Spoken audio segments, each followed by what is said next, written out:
Hello guys, welcome back to my YouTube channel Standard Classes. So today I'm going to continue with the chapter, ठीक है, class 11 chapter 3 which is private, public and global enterprises, and in this video we will be completing this chapter.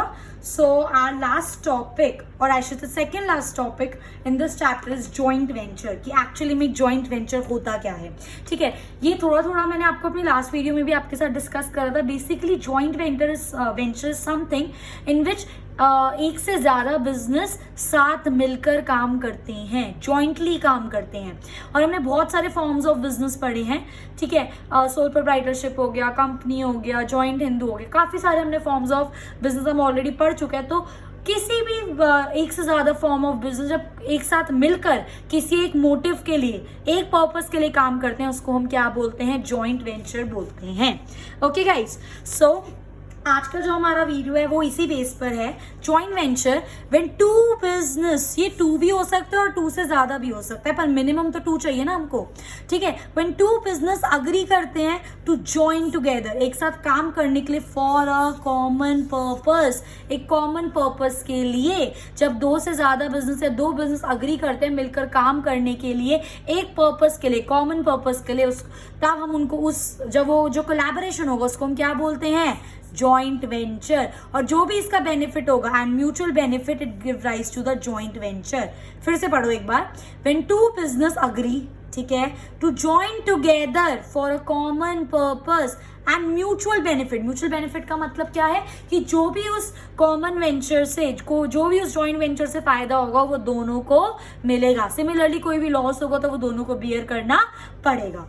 तब हमारा क्या form होता है? एक joint venture form होता है. ठीक है, सो business of any size can enter into a joint venture. चाहे आपका बिजनेस स्मॉल हो, चाहे बड़ा हो, चाहे आपका सोल प्रोप्राइटरशिप हो, चाहे पार्टनरशिप हो, चाहे कंपनी हो, कोई भी एक से ज्यादा फॉर्म ऑफ बिजनेस या फिर कोई भी साइज का बिजनेस एक साथ मिलकर अपना जॉइंट वेंचर स्टार्ट कर सकते हैं. ठीक है, अब एक्चुअली में हुआ क्या? फॉर एग्जांपल एक बिजनेस ए और एक बिजनेस बी है. ठीक है गाइस, अब ध्यान से समझना. एक बिजनेस ए है, मेरे पास एक बिजनेस बी है. अब इन दोनों ने डिसाइड करा कि ये मिलकर एक क्या फॉर्म करेंगे? जॉइंट वेंचर फॉर्म करेंगे, जिनसे इन दोनों को फायदा होगा. ठीक है, अभी जॉइंट वेंचर से क्या फायदा होता है वो मैं आपके साथ आगे डिस्कस करूंगी. ठीक है, अब इन दोनों बिजनेस को, अब देखो, जो मिलके ये लोग फॉर्म कर रहे हैं एक थर्ड बिजनेस, एक इसका बिजनेस है, एक इसका बिजनेस. अब दोनों मिलकर जॉइंट वेंचर में एक थर्ड बिजनेस फॉर्म कर रहे हैं. आ रही है मेरी बात समझ मैं क्या बोल रही हूँ? ठीक है, अब ये भी अपने रिसोर्सेज लगाएगा, ये भी अपने रिसोर्सेज लगाएगा, है ना, तभी तो तीसरा फॉर्म होगा. तो कहने का मतलब ये कि एक जॉइंट वेंचर में जब हम कोई थर्ड बिजनेस मिलकर शुरू करते हैं तो दोनों पार्टी जो होती हैं वो अपना best resources, best expertise provide करते हैं, ताकि जो अपने ये थर्ड बिजनेस खोला है, जो इसका गोल है, आप उसको अचीव कर सको. आई होप गाइज ये चीज आपको समझ आ रही है. सो जॉइंट वेंचर का मतलब पूलिंग मतलब इकट्ठा करना रिसोर्सेज, इसके भी और इसके भी. ठीक है, pooling of resources and expertise. जो जिस चीज में ये एक्सपर्ट है और जिस चीज में ये एक्सपर्ट है, मिलकर काम कर रहे हो ना, तो ऑब्वियसली बात है जो इसमें ये जिस चीज में अच्छा है और ये जिस चीज में अच्छा है, हम उसका बेनिफिट उठाएंगे. समझ रहे मेरी बात? सो रिसोर्सेज भी पूल करना, अपने एक्सपर्टीज को भी पूल करना. ठीक है, बाय टू और मोर बिजनेस, मतलब दो बिजनेस हो या उससे ज्यादा बिजनेस हो, किस लिए? टू अचीव अ पर्टिकुलर गोल.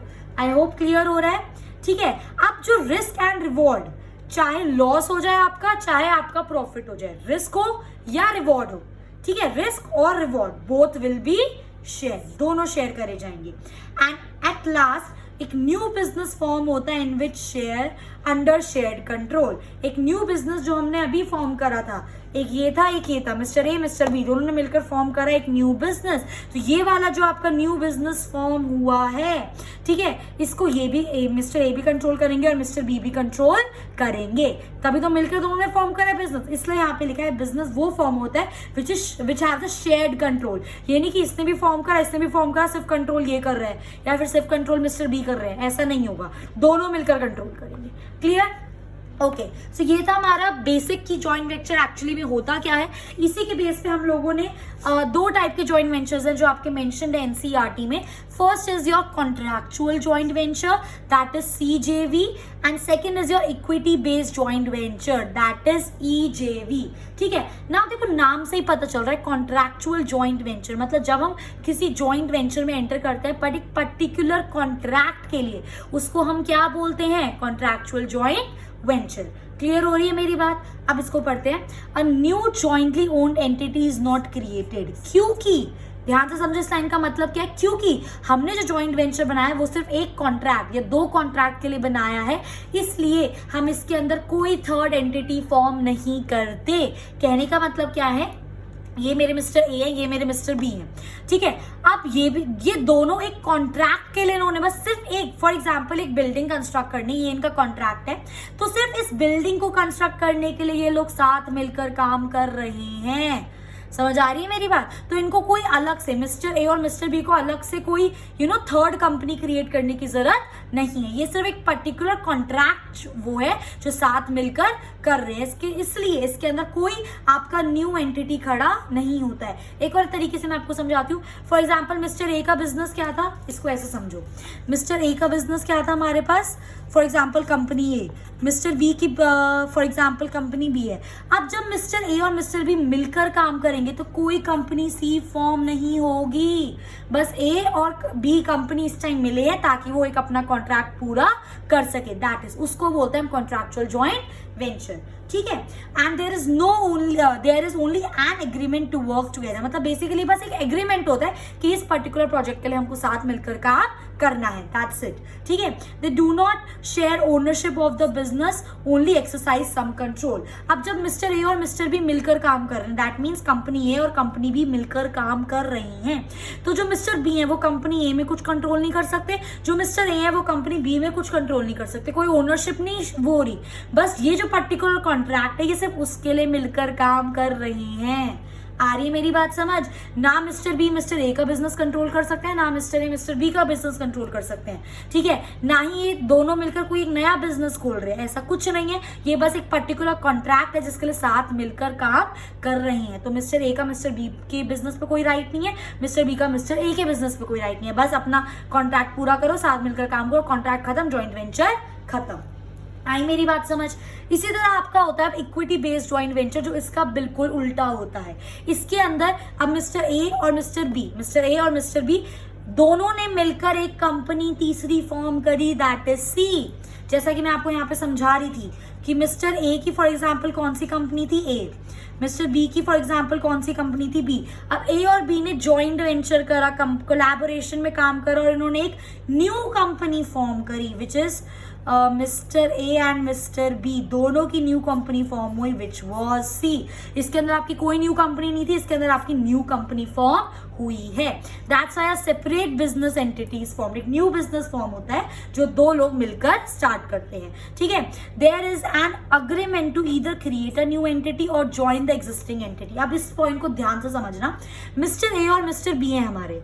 ठीक है, अब ये दोनों चाहें तो एक काम कर सकते हैं कि मिलकर एक न्यू बिजनेस सी खोल लें, या फिर ये ऐसा भी कर सकते हैं कि मिस्टर ए बोलता है कि चलो मैं अपनी कंपनी बंद करके तुम्हारे साथ काम कर रहा हूँ, तो मतलब मिस्टर ए और मिस्टर बी अब दोनों बी कंपनी चला रहे हैं। या फिर ऐसा भी हो सकता है मिस्टर ए और मिस्टर बी दोनों बी, जो मिस्टर बी थे उन्होंने बी कंपनी को बंद कर दिया और वो दोनों मिलकर अब क्या चला रहे हैं, ए कंपनी चला रहे हैं। कहने का मतलब ये है कि पहले वो दोनों अलग अलग चला रहे थे, या तो वो एक न्यू कंपनी फॉर्म कर ले, मिस्टर ए ने अपनी ए कंपनी बंद कर दी, मिस्टर बी ने अपनी बी कंपनी बंद कर दी, उन्होंने एक न्यू कंपनी फॉर्म करी सी, ये हो सकता है। या फिर जो आपके पास दूसरा ऑल्टरनेटिव है वो ये हो सकता है मिस्टर ए अपनी ए कंपनी बंद करके बी के साथ बी कंपनी में काम करने लग जाए, या मिस्टर बी अपनी बी कंपनी बंद करके ए के साथ ए कंपनी में काम करने लग जाए। आई मेरी बात समझ? तो आपके पास चॉइस है, या तो आप न्यू बिजनेस फॉर्म कर लो या जो एग्जिस्टिंग चल रहा है बिजनेस आप उसको ज्वाइन कर लो। क्लियर? सो इसके अंदर ओनरशिप ऑब्वियसली इन्वॉल्व होती है, इसके अंदर लेना देना नहीं था। जो इस वाले पॉइंट में जो हमारा कॉन्ट्रैक्चुअल था, जो मिस्टर बी का बिजनेस था वो मिस्टर बी का था, जो मिस्टर ए का बिजनेस था वो मिस्टर ए का था, बट अब इसके अंदर आपकी ओनरशिप इन्वॉल्व हो गई है ना, न्यू फॉर्म करो तो वो बिजनेस किसका बन रहा है, मिस्टर ए और मिस्टर बी दोनों का। ठीक है। या फिर अगर मिस्टर ए अपना बिजनेस छोड़ के बी के साथ बिजनेस कर रहे हैं तो वो भी बिजनेस अब किसका बन रहा है, मिस्टर ए और मिस्टर बी दोनों का। तो ओनरशिप इसमें क्या हो रही है, इन्वॉल्व हो रही है, ठीक है। अब जब ओनरशिप इन्वॉल्व हो रही है तो दोनों मिलकर मैनेजमेंट करेंगे, दोनों की मिलकर रिस्पॉन्सिबिलिटी की, और जो प्रॉफिट और लॉस होगा वो भी दोनों मिलकर शेयर करेंगे। सो शेयर्ड मैनेजमेंट रिस्पॉन्सिबिलिटी दोनों and share profit and loss according to the agreement. I hope guys joint venture आपको बिल्कुल अच्छे से क्लियर हो गया होगा। Moving on, joint venture is based on memorandum of understanding. मैंने आपके साथ अपनी लास्ट वीडियो में डिटेल में डिस्कस करा था मेमोरेंडम ऑफ अंडरस्टैंडिंग क्या होता है। अगर किसी स्टूडेंट ने नहीं देखा है तो मेरी प्रीवियस वीडियो में जाकर देख सकते हैं। तो बेसिकली जो आपका जॉइंट वेंचर फॉर्म होता है that is based on memorandum of understanding. जो एक basically memorandum of understanding is agreement जिसमें सारी चीजें बिल्कुल क्लियर होती है और दोनों पार्टी को उसको क्या करना होता है, साइन करना होता है। Clear? So, the joint venture agreement must also state that all the necessary government approvals and license will be obtained within a specified period. जब आप एक न्यू कंपनी फॉर्म कर रहे हो, आप एक जॉइंट वेंचर अग्रीमेंट बना रहे हो, ठीक है, तो उसके अंदर आपका agreement should be government approved. आपके पास प्रॉपर लाइसेंस होना चाहिए, मतलब काम लीगल तरीके से होना चाहिए, ठीक है। गवर्नमेंट का अप्रूवल होना चाहिए, प्रॉपर लाइसेंस होना चाहिए जो आपको एक स्पेसिफाइड पीरियड ऑफ टाइम में ऑब्टेन करना है। आई होप गाइज ये चीज अब आपको अच्छे से क्लियर हो गई है, ठीक है। अब इसी के बेस पे हम लोग पढ़ने वाले हैं बेनिफिट्स कि जॉइंट वेंचर बनाने के क्या क्या बेनिफिट होते हैं। पढ़ने से पहले एक बार खुद सोचो, लेमन लैंग्वेज में हमको पता चल गया जॉइंट वेंचर क्या होता है, जब एक से दो से ज्यादा बिजनेस मिलकर एक साथ काम करते हैं तो इसके बेनिफिट क्या होंगे। सबसे पहला जो मेरे माइंड में आ रहा है कि जब 2 से 3 बिजनेस एक साथ मिलकर काम करेंगे तो इनके पास कितने सारे रिसोर्सेज होंगे, इनको कोई फाइनेंशियल प्रॉब्लम नहीं होगी क्योंकि ये मिलकर सारा काम करे तो पूल कर रहे हैं सारे रिसोर्सेज। तो पहला बेनिफिट तो ये हो गया। दूसरा बेनिफिट ये हो सकता है कि कोई बिजनेस किसी चीज में अच्छा है, कोई बिजनेस मतलब जो बिजनेस के ओनर्स हैं, कोई ओनर किसी चीज में अच्छा है, कोई ओनर प्रोडक्शन में अच्छा है, कोई ओनर फाइनेंस में अच्छा है, कोई ओनर टैक्स में अच्छा है। तो अब जब 3-4 ओनर मिलकर काम करेंगे तो आपके पास स्पेशलाइजेशन आ गई ना। अब एक बंदे को सारा काम, एक बंदे को टैक्स में अच्छा होने में, एक बंदे को आपका प्रोडक्शन में, सब में अच्छा नहीं हो सकता। तो डिफरेंट ओनर्स जब मिलकर काम करेंगे तो मेरे को टैक्स का भी एक्सपर्टी मिल गया, मेरे को फाइनेंस का भी एक्सपर्टी मिल गया, मेरे को प्रोडक्शन का भी एक्सपर्टी मिल गया।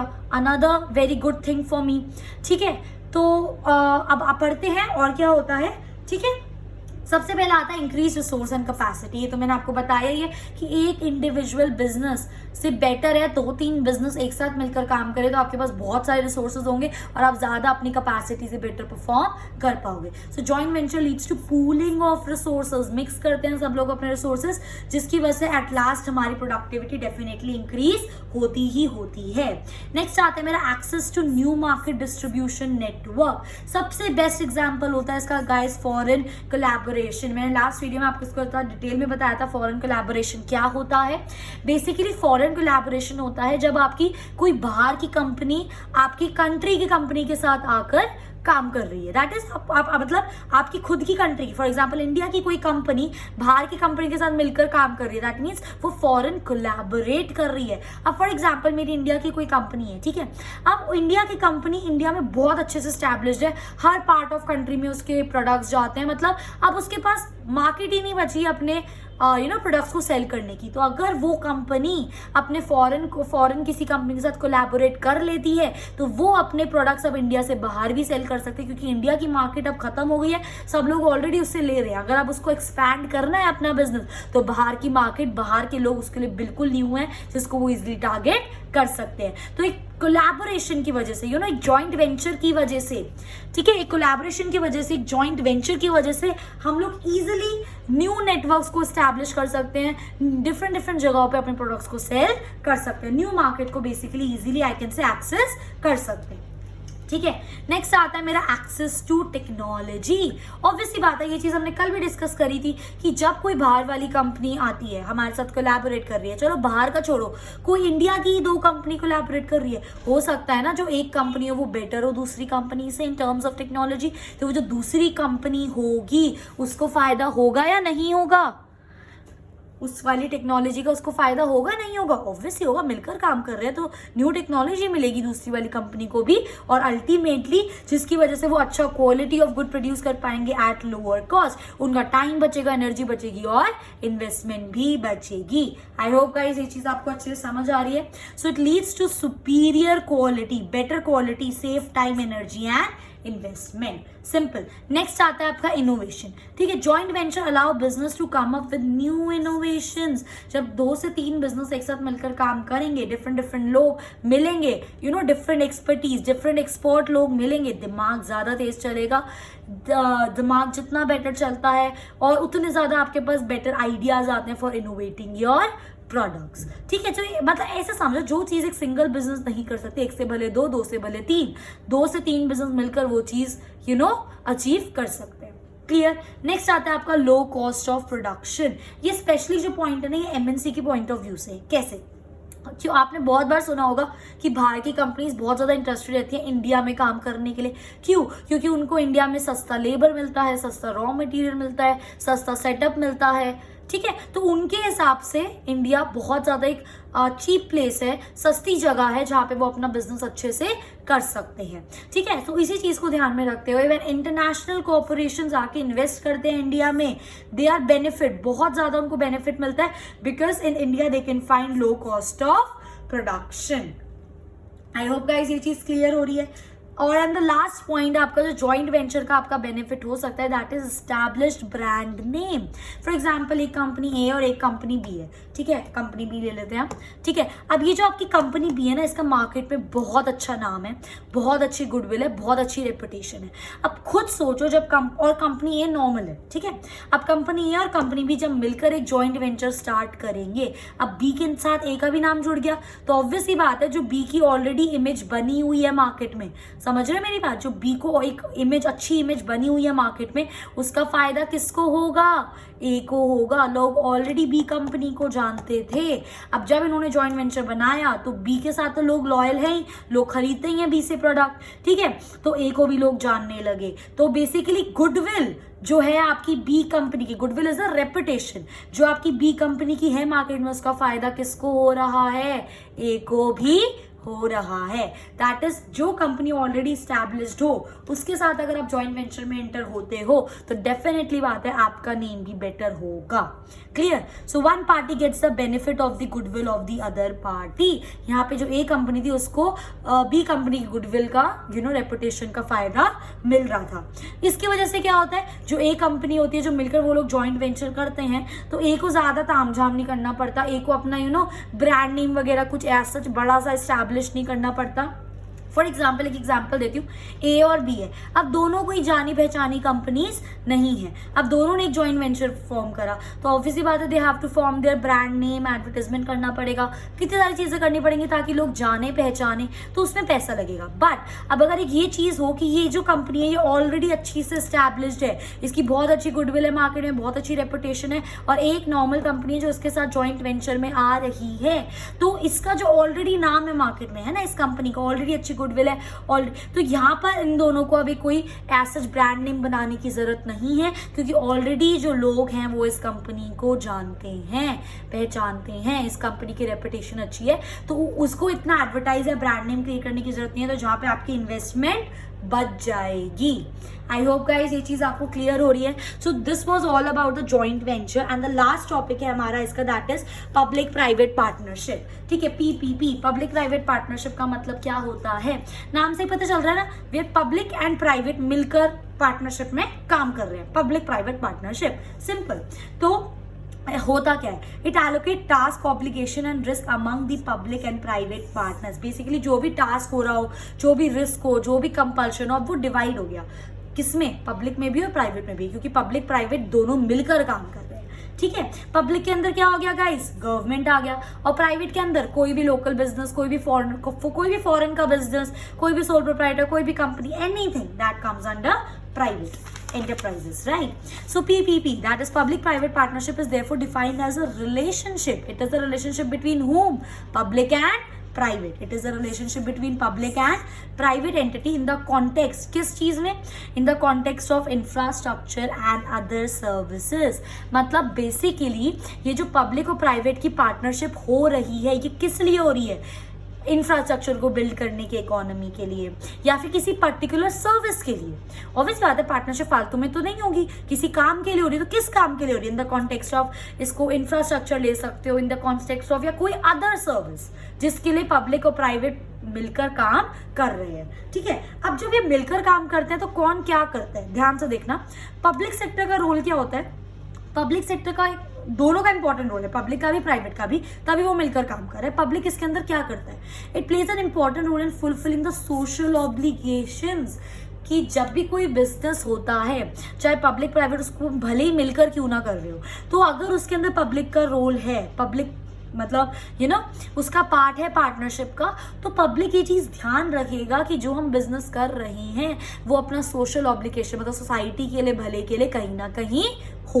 क्योंकि आप खुद सोचो ना, हम पब्लिक प्राइवेट डिटेल में पढ़ चुके हैं. प्राइवेट सारा काम अपने बेनिफिट के लिए करते हैं, गवर्नमेंट सारा काम सोसाइटी के बेनिफिट के लिए करती है. तो जब ये दोनों मिलकर काम करेंगे तो मतलब प्राइवेट के भी कैरेक्टरिस्टिक्स आएंगे इसके अंदर और पब्लिक के भी कैरेक्टरिस्टिक्स आएंगे, है ना. तभी तो पब्लिक प्राइवेट पार्टनरशिप हो रही है यहाँ पर.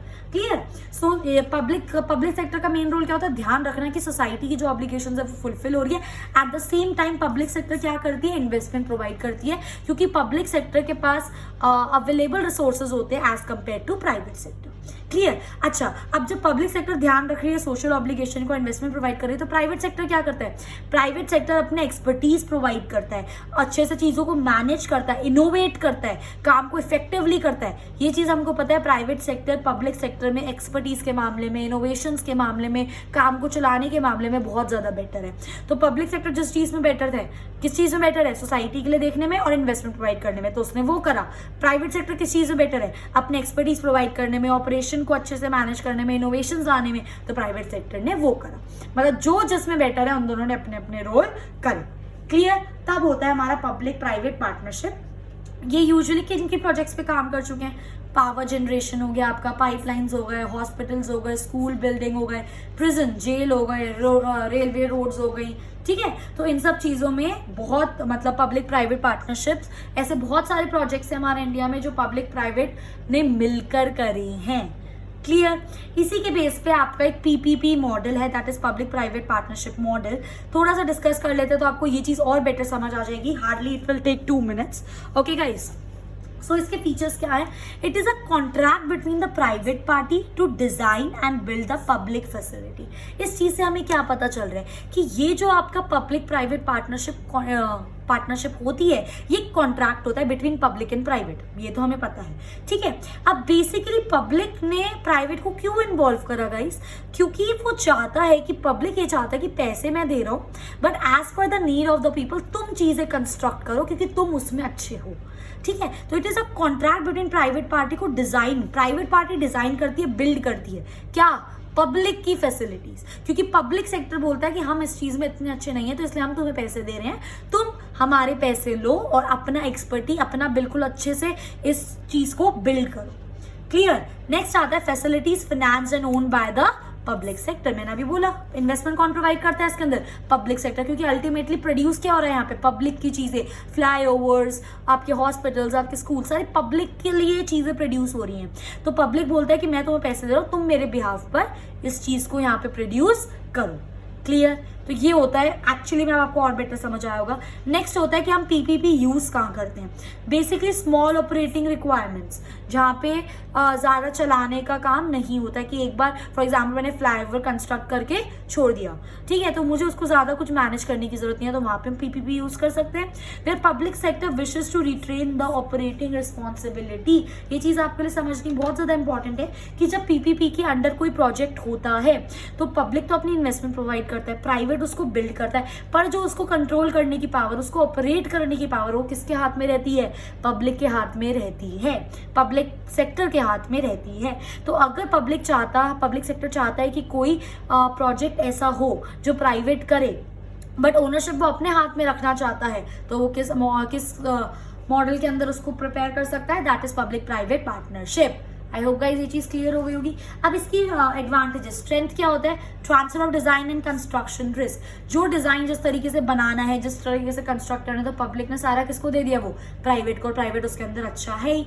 Secondly it potential to accelerate the project, क्योंकि प्राइवेट सेक्टर बिल्कुल लग कर शुरू करता है तो खत्म ही करता है काम, होता है ना कभी कभी बोलता है गवर्नमेंट कि भाई ढीले ढाले से काम है, हो जाएगा, तो प्राइवेट सेक्टर ऐसा नहीं करता है, बिल्कुल लग गए तो वो काम कंप्लीट होगा ही होगा। तो ये इस चीज़ का एक बेनिफिट होता है। इसके वीकनेस क्या होते हैं, ये जो आपका पब्लिक प्राइवेट पार्टनरशिप होता है ना, ये यूजुअली प्राइवेट फाइनेंसर्स को अट्रैक्ट नहीं करता, प्राइवेट लोग बहुत ज्यादा कम इन्वेस्ट करते हैं आपका पीपीपी में, ठीक है। सिमिलरली कॉन्फ्लिक्ट हो सकता है between the public and private sector, किस चीज को लेके, इन्वायरमेंट कंसिडरेशंस को लेकर। पब्लिक बोलेगा भाई मेरे को तो इन्वायरमेंट का ध्यान रखना है, प्राइवेट बोलेगा भाई या तो इन्वायरमेंट का ध्यान रख लो या तो चीजें बनवा लो, तो इसको लेकर थोड़ा सा कॉन्फ्लिक्ट हो सकता है। So guys this was all about chapter 3 which is public private and global enterprises. I hope this will help you to prepare for your exams, and if you like my video please do like, share and subscribe, and thanks for watching.